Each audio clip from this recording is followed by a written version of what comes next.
dentro de esa discusión. Antes de la pandemia, por ejemplo, revisaba cómo el PNUD había dicho que hasta el año 2019 había medido, por ejemplo, la reducción de la pobreza multidimensional, es decir, ya no solo monetaria, que siempre pues es un indicador limitante, sino multidimensional que toma pues la calidad de vida, la educación, etc., ¿no? Se había reducido de manera importante, de hecho, más que en otros países del mundo, pero ahí estaba la advertencia de Kotler, hablaba de Guainalá y ahora tenemos al señor Castillo, y lo que él dice es, bueno, más impuestos y mayor capacidad redistributiva. Esto tiene una diferencia, no del todo, pero una diferencia importante con lo que acabamos de hablar con Miguel Castilla. Vamos a conversar ahora con Pedro Franque, economista y, por cierto, integrante del equipo técnico de Juntos por el Perú. ¿Cómo está, Pedro?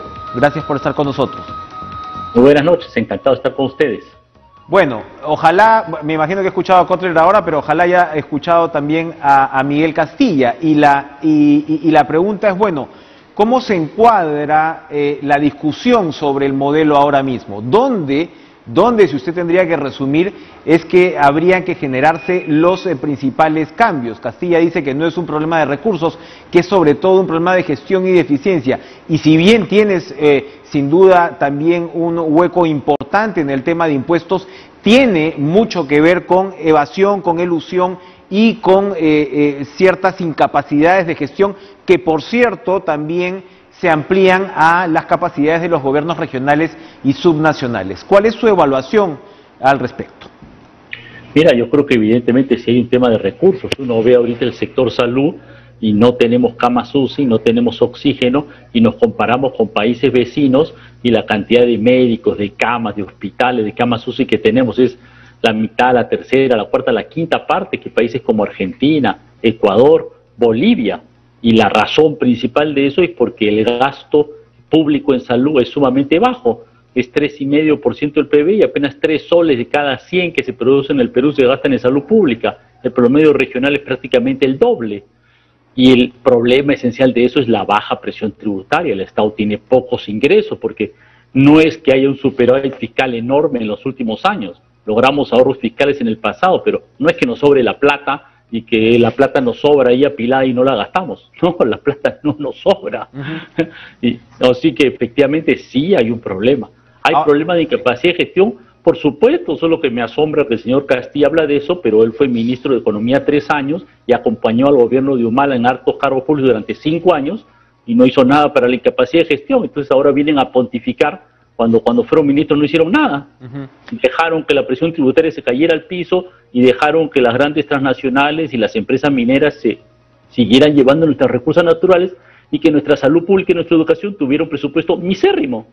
Ahora, cuando vivimos hoy. Sí, cuando hablamos de eso, por ejemplo, hace algunas semanas, poco antes de las elecciones, conversábamos con Verónica Mendoza y ella decía que la propuesta por ese lado era no cambiar tasas, básicamente, sí atacar el tema de evasión y elusión, y sí el famoso impuesto a las superfortunas, que hablábamos de más de 100 millones de dólares, y yo leía un estudio de Oxfam que citaba que esa cantidad de familias en el Perú no superaba las 40, me parece que son 37.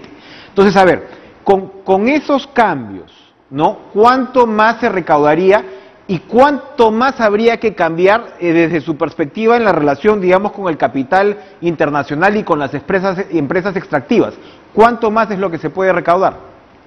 Mira, yo te diría esto, añadiría otro tema que planteó Verónica Mendoza en campaña, que es el tema de la evasión y las exoneraciones tributarias. Los grandes bancos, las empresas de seguro, las FPs tienen exoneraciones tributarias. Hace poco escribí el dato, me parece que entre las tres suman como 1.300 millones de soles, 1.500 millones de soles anuales. Y claro, ¿quién ha mantenido esas exoneraciones tributarias? El Congreso, dominado por el fujimorismo entre el 2016 y el 2019. Las agroexportadoras han tenido exoneraciones tributarias, no pagaban la mitad del impuesto a la renta, tenían exoneraciones especiales para la seguridad social, que en el fondo lo pagábamos todos los asegurados a la seguridad social, porque cuando una empresa no le paga a salud, los que pagamos somos los asegurados cuando no hay medicinas y no hay médicos, y eso fue porque el señor Klimper, ministro de Agricultura de Fujimori, dio una ley para beneficiarse él mismo como agroexportador, y luego durante 20 años el fujimorismo en el Congreso lo mantuvo y siguió votando a favor de mantener esos beneficios año tras año tras año. Entonces, hay un tema esencial acá, que es que lamentablemente hemos tenido reiteradamente gobiernos que han dado leyes, exoneraciones tributarias y beneficios en favor de las grandes empresas que concentran la riqueza en el Perú, mineras, bancos, agroexportadoras, y que gracias a eso unas pocas personas han logrado acumular grandes fortunas. Ahora, y el otro lado de la medalla es que no hay dinero para la educación, no hay dinero para la salud, los maestros ganan una miseria, y no hay medicinas en los hospitales ni oxígeno. Todo suena, sí, todo efectivamente suena muy lógico, pero entonces yo insistiría porque, por ejemplo, Castilla lo recordaba, pero ese es un dato, digamos, que está sobre la mesa. La principal exoneración que tiene el país es precisamente con respecto a los alimentos. Entonces, las exoneraciones que usted señala, me imagino que están por debajo. O sea, por eso yo diría, aplicando todo esto, ¿cuánto es, digamos, los recursos adicionales que el Estado podría captar para las labores que usted señala? Fíjate, en realidad el cálculo, no recuerdo ahorita, pero me parece que el cálculo de exoneraciones tributarias que ahora es como 2% del PBI. Pero la evasión tributaria y la ilusión tributaria suma más que eso. No se paga ni la mitad del impuesto a la renta. Y tenemos este tema como los paraísos fiscales. Sí. Dime tú, ¿cómo es posible que Odebrecht tenga una filial en Luxemburgo, con la cual el Perú tiene un tratado de protección de inversiones, y Odebrecht Luxemburgo enjuicia al Estado peruano? Enjuicia, ellos nos enjuician a nosotros, hermano, basados en un paraíso fiscal que nosotros hemos permitido como país, que los anteriores gobiernos han firmado tratados especiales, esos gobiernos de los que formaba parte el señor Castilla.